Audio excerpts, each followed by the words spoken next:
Hey guys, welcome back to another deck profile. So today we are going to be doing my second all-time favorite deck as of now, Purrely. So I do want to preface this before we actually get into the video. I am recording this on the 1st of September. And I have the mighty suspicion that we are going to be getting a ban list very soon, especially with the Mega Tins coming out very soon. So as of the point of this video, certain cards may be legal at the limits that they are at. So keep that in mind. But with that, let's just jump right in. So we're going to start, of course, with our Purrelys. So we got 3 Purrelys and 3 Purrelys. These are the only two these are the only two monsters in the entire archetype in terms of main deck. Purrely, not a once per turn. So if if the first one gets if this first one gets like ashed or something on the excavate or impermed, you could just summon out another one if you see fit. But yeah, the excavate is not a once per turn. Purrely is a once per turn, and personally, I think this is the better one. However, a lot of people would say that the Purrely is the most important one because you can reveal out of your hand. But I think Purrely being able to get it out of the grave is also just as valuable. But yeah, this is basically it for the the monsters for the archetype. As for the spells, we have 3 My Friend Purrely, 3 of the field spells Stray Purrely Street, 3 Happy Memory, 3 Pretty Memory, 3 Sleepy Memory, and 1 Delicious Memory. So the whole point of the deck is to have the memories in your hand, the quick plays and whatnot. So you want to have as many copies as possible. Obviously, Delicious Memory is limited, and as of recording this video, Sleepy Memory is still at 3. I want to preface that because there's a good chance this card gets limited on the list. This card's just way too strong, but My Friend Purrely, it's just really good. Allows you to basically search out any card out of the deck. As long as you have 3 of them, you can just guarantee that you are going to get the one you want. The Street, it just makes it so your monsters can't be targeted the turn they're special summon, or sorry, your Purrely monsters can't be targeted the turn they are special summon, which they're always 9 times out of 10 being special summoned on your opponent's turn. They're 9 times out of 10 they're being special summoned. Happy Memory is really just good for the OTK potential, of course, but also the Xyz monsters mention all these cards. Delicious Memory is the best one, which is why it's at 1. Sleepy Memory, again, I think this is gonna get limited pretty soon, but this card just makes it so you can on average +4 on your opponent's turn. So basically, this card gives an Xyz material, this card, when it's used as an Xyz material on an Xyz monster, gives the effect to that Xyz monster, Purrely, and a Purrely Xyz, gives that the effect that on your opponent's standby phase you can draw, and you can do that with each attached Sleepy Memory. And so if you do that in your opponent's standby phase, and say you have 2, you can draw 2, and then you activate the trap card, target the Purrely, summon out Noir, and then Noir is a new monster, so then you can draw 2 more.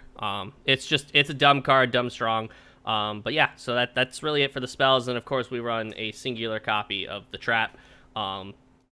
Some builds run 2. I don't see the need for 2. Honestly, there's some duels I don't even use the 1. This is really just like, if you're not going to be able to get to the 5 material Noir on your own turn, then obviously this. But of course, the same strategy with Sleepy Memory.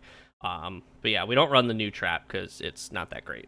So moving on to the rest of the deck. So Purrely is a very flexible archetype in the sense that you can run a lot of non-engine in the deck, and the deck still very much works. So usually you pile up your non-engine with hand traps and all that because, again, you +4 on average on your opponent's standby phase. So it just allows you to set up like a strong board and then have a really good strong hand for their standby, or sorry, for the rest of their turn. But just spoiler, I don't run Prosperity. If you a lot of good builds run Prosperity. It's a very good card, very good with the deck. I would heavily recommend it. I don't run it simply because I'm not willing to pay $100+ for a playset of it. But I don't run it. But I do run 3 Kashtira Fenrir, 2 Nibiru the Primal Being, 2 Ash Blossom, and 1 Droll and Lockbird. That's it. This is the non-engine monsters. Yeah, so Droll, realistically, we'll talk about why we only run it but 1 here. And we'll talk about, more copies later. But Fenrir, realistically, Fenrir's just really good. He's just a Pankratops in the sense, you summon him, and he's just an extra presence, a very strong presence on your board for your opponent's turn that they have to work around. But also on top of that, you can activate Fenrir's effect, search out another Fenrir, and then that second Fenrir in your hand could be used as discard fodder for the memory cards. Ash Blossom, for obvious reasons. Nibiru. Nibiru is a personal choice. A lot of people side it. I just main deck it because, the more the better. Unfortunately, if I material with Noir is affected by Nibiru, because it is your own card, and Noir is unaffected by your opponent's activated effects. But Nibiru is still, very strong card. As for the rest of the deck of non-engine, we do run 3 Book of Eclipse and 1 Book of Moon, 3 Crossout Designator, 1 Triple Tactics Talent, and 1 Infinite Impermanence. So Crossout is the reason that we run 1 Droll, and it's even the reason we run 1 Imperm. You can up your space to 3 Droll. You can up your space to 3 Imperm. I personally do not. But then also, Crossout can also hit Book of Moon or Book of Eclipse if necessary. So just, very good. But realistically, Droll, you can put 3 in the main deck. I choose not to. I think he clogs up the main deck, especially in matchups like Kashtira. If they activate Dimension Shifter, or if they just have a Rise Heart on board, it's going to be... Droll's just a dead card in your hand. So I think in certain matchups, you just don't want to have all 3 Drolls in your main deck. So I personally choose to not run all 3 in the main deck. Book of Eclipse and Book of Moon, it's just... They're really strong cards in this format. They were really strong when Kashtira went to full power. They faded away a little bit, and then they came back because they're really good for, 1, the mirror match, and 2, it's just really hard to interact with cards that put your monsters in face-down defense. It's just really hard. 1 talents, you can run 2. I would not recommend running 3. I don't own any thrusts. Also, I personally wouldn't run thrust in this deck anymore now that we can search out the trap. But that is more up to you. 2 tactics is perfectly fine. Sorry. I only run 1 because honestly, the second one clogs up the deck. There are just many times you don't want to see talents. And running it at 1, in my personal opinion, means that it shows up when you need it, and it doesn't show up when you don't need it. So, yeah. So that's it for the main deck. Let's move on to the extra deck. So for the extra deck, on the Purrelys, we run 2 E-Purrely Happiness, 2 E-Purrely Beauty, 1 Plump, 1 E-Purrely Noir, and 2 X-Purrely Noir. Realistically, so Happiness and Beauty are the ones that you're gonna see pretty commonly. You can run a second E-Purrely Noir. I just personally do not. I wanted extra space in my extra deck for 1 more slot. Plump, you only have 1 Delicious Memory, so running 2 Plump is literally a waste. And then of course X-Purrely Noir. You really don't need a 3rd copy of this. You're gonna only 9 times out of 10 you're not even gonna get to the second one. But Beauty, just a really strong card. Of course, you can. It's a target negate, so basically an imperm. Happiness, this is the OTK card. And then E-Purrely Noir, this is the card that you can use to search out the trap and set it from your deck. But yeah, that's really it for the Purrelys, of course. As for the rest of the extra deck for the Xyz part, we have 1 Sylvan Princess Sprite, 1 Downer Magician, and 2 Divine Arsenal Zeus Sky Thunder. Princess Sprite, it's an older tech card. Not a lot of Purrely players run it anymore. I think it still comes in handy because you can activate it. You can summon it, detach a material, and then, of course, activate the top card of your deck. If it is a spell, you can add it to your hand. If not, it goes to the graveyard. And, seeing as we run 90% spells, it's probably going to be a spell. Downer Magician, I'd personally prefer Slacker. I don't own a Slacker. But Downer Magician, it just helps you get Zeus to another material. And seeing as almost all of our Xyz monsters are rank 3 or lower, mainly rank 2s, it's just a really easy card to go into. Main phase 2, summon Downered, and then go Zeus. It just gets an extra material on the Zeus. But Princess Sprite's also just really good because it is an 1800 attack monster, which means it can swing over a decent amount of stuff if your opponent just doesn't have the cards to play. And then, you swing over it, go Downer, go Zeus. Easy. So, yeah. Now for the rest of the extra deck, we run 1 Link Decoder, 1 Relinquished Anima, and 1 Sky Striker Ace Azalea. So, These two, I'm sure everyone and their mother has seen. I run one link decoder simply for the Ibly lock. That is my own personal thing. I get Ibly locked a lot at my locals, so I do want to run the link decoder because sometimes, you know, going Azalea isn't always the option if I can't get a second monster on board.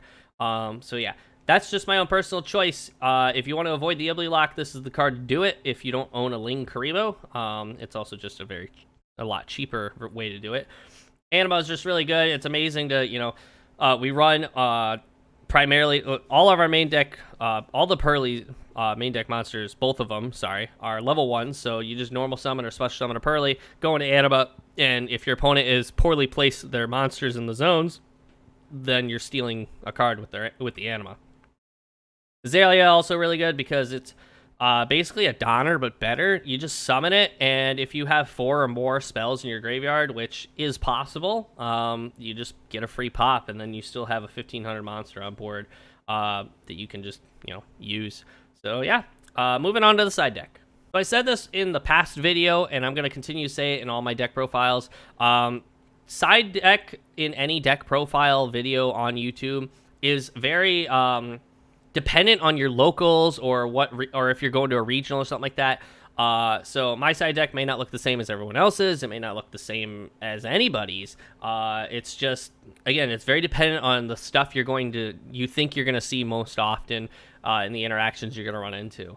Of course, you know, some side decks will just have cards that are constantly in it because there's just really good cards. But yeah, so to start, we do run the remaining 2 Droll and Lockbirds for matchups that we think Droll is going to be a lot better.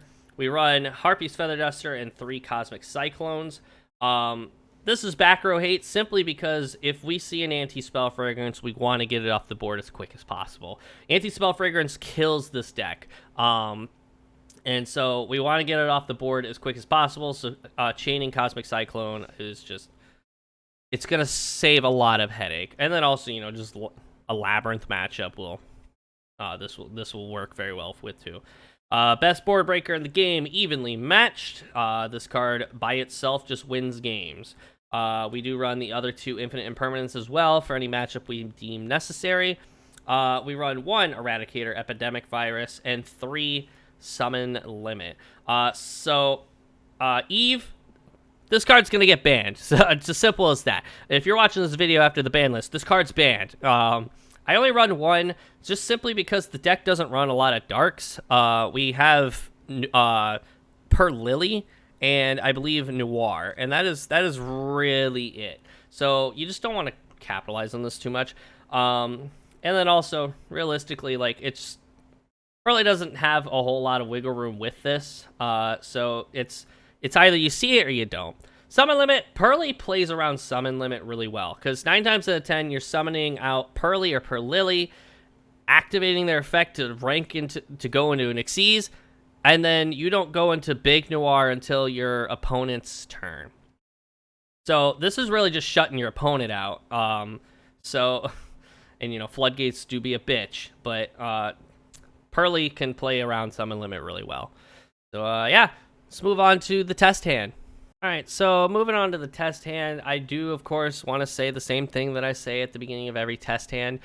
This is very just dependent on our opponent not having any interruption and us going first. So this is just realistically to show you, like, the combos that are available in the deck, especially, you know, if you're going first. So again, this is all just dependent on our opponent not having anything to stop us and that we're going first. So let's start. So 1, 2, 3, 4, 5. So right out the gate, we have the cross out in case our opponent decides to droll us or wants to ash us. So we do have the cross out for that. But we would start this out by activating my friend Purrely, and we would pay the 500 for cost. And in this scenario, I already have Sleepy Memory and Delicious Memory. So I would actually reveal 3 of Purrely, and I would add that to my hand, of course. Purrely's also a good one because you could search out the field spell, which we do actually need, but we will get there when we get there.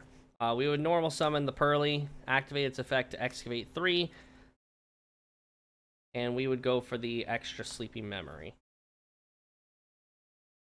We would activate Purrely to reveal Sleepy Memory and go into the Purrely Noir.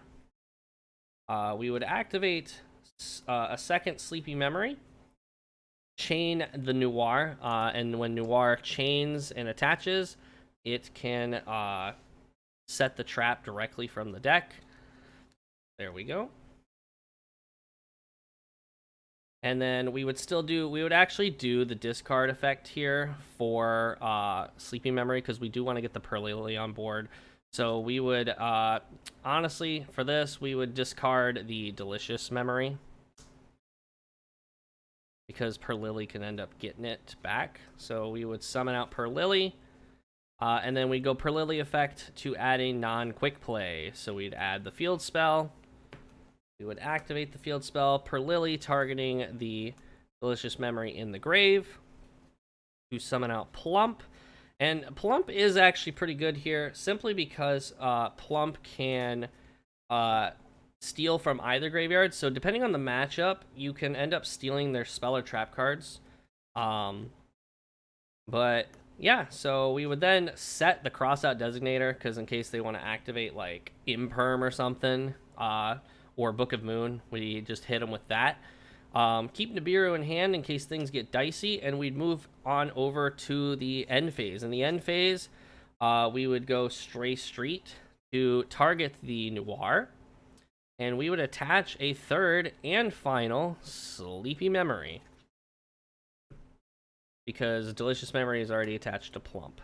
So right out the gate, we would then, our opponent would go draw phase, and we would go Noir effect that it's getting off the Sleepy Memory. We would draw 3. Right there, we see an Ash Blossom. We would activate the Purrely, targeting the Noir to get X Purrely Noir.